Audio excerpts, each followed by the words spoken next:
Joe Zikas from YoChicago.com. I'm in the West Loop this morning with two seasoned veterans of the condo development and marketing industry. Santo Rizzo on my left and Chip Cornelius on my right. And guys, I've been tracking new construction in high-rise rental apartments in downtown Chicago. We have 5,200 units coming to market this year and next, for sure. We have as many as 18,000 additional units on the drawing boards. A lot of people are concerned about how this is going to play out. Some of these properties are probably going to have some difficulties in leasing up fully. Our development, sales, and marketing division will be looking at some of these opportunities as they may come to us as a potential condominium conversion property, but it's going to be kind of a wait and see thing. But with that number of units that are coming on the market, our ear is to the ground, and our interest is to find out where those problems might be. But definitely, Joe, I think there's an oversupply situation coming very, very rapidly. And it's going to play out by some of the buildings failing as rentals? I think what you're going to see initially is probably rental programs where they give a month away for rent, maybe 2 months, maybe 3 months, maybe 4 months. I think there'll be maybe furnishings packages that are included, maybe even customization, in some instances. I think we're going to begin to see those signs more and more. And the buildings are going to then be economically viable as condos? We believe that we're coming into that market now very strongly. I think since the first of the year, there are a number of neighborhoods that lack inventory right now. I joke with Santo that if we had 200, two-bedroom condominiums in the West Loop right now at a decent price, we could sell those over a weekend. I mean, this market has really opened up. When I look at the sale price of a number of the buildings recently, they seem to be selling as rentals above their condo value. And it's very important to understand why these dynamics are taking place right now. Why is it that in a down market that you have this much construction going on in rental units? You normally wouldn't see this. And the reason for that is because most of the properties that were available, that were taken over by banks within the last 2 to 3 years, they're pretty much gone. A lot of investors now are looking for homes. They're buying tracts of home, 200, 300 homes in blocks.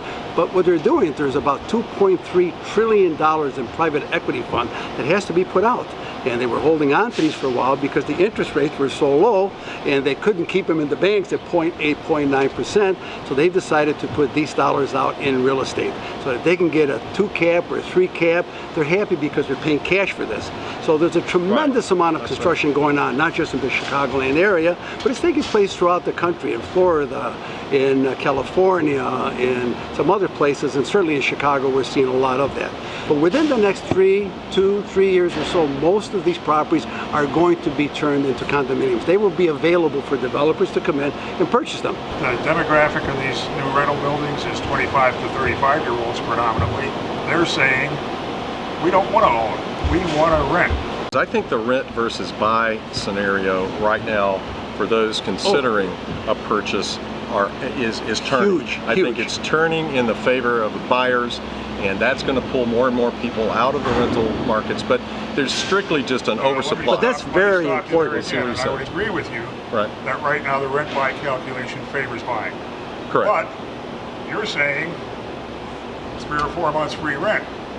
How does that affect the calculation? Well, it may, but I'm just saying at some point some of these rental properties are going to have financial complications associated with giving away that much rent, and at some point some of these properties are going to be very carefully scrutinized to see if a conversion is a good exit scenario for either the developer and the bank or both.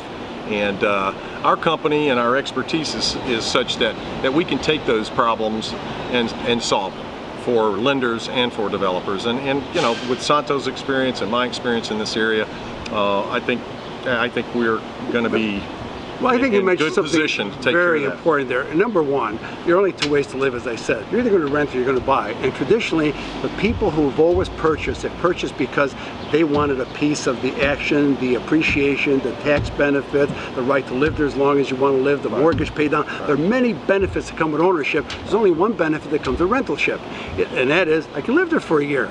But why does a person rent and why does a person own? When you own, you get a huge package of benefits. Those benefits have a cost. When you rent, you only get the apartment for a year. That has a cost. It's always cheaper to rent than it is to own. The moment you buy a home, it's more expensive. Now, however, more than ever before, for the first time in history, those have reversed. Interest rates are lower than they've ever been historically in the whole history of the United States. You've never had history below 4% the last 150 years. Never. You've had interest below, you've had 4%. You have property values that have dropped almost a 12 to 14 year period. And for the first time with most property, it costs less to own than it does to rent. Costs less to own. So if it costs less to own, I get all those benefits as opposed to one little benefit. Most people are going to vote for purchasing the property. When we look at the selling price of some of the buildings, and I'm not going to name names, I'm not going to mention NV, I'm not going to mention Park Huron, I'm not going to mention other buildings that have 1225 Old Town, buildings that have turned for $500,000 a unit and more recently, and they probably wouldn't sell for 80% of that as condos. I think it depends on the sub-market that you're looking at, and it also depends on the recent comparables and the lack of inventory in certain product types. Like if it's a 2-bedroom, 2-bath, I mentioned about the shortfall of that product in the West Loop. And I am definitely seeing this market open up for condominiums at a higher price than where we were before. So we're at a changing, very rapidly changing market dynamic that I believe, and I think with the oversupply of rentals that are coming into the market, I think we're going to begin to see some of those opportunities open up as condos. And it may be gradual for the next 9 months to a year, but I think the bottom line is we're poised to make some of those problems go away by converting these condominiums, these rental buildings to condominiums.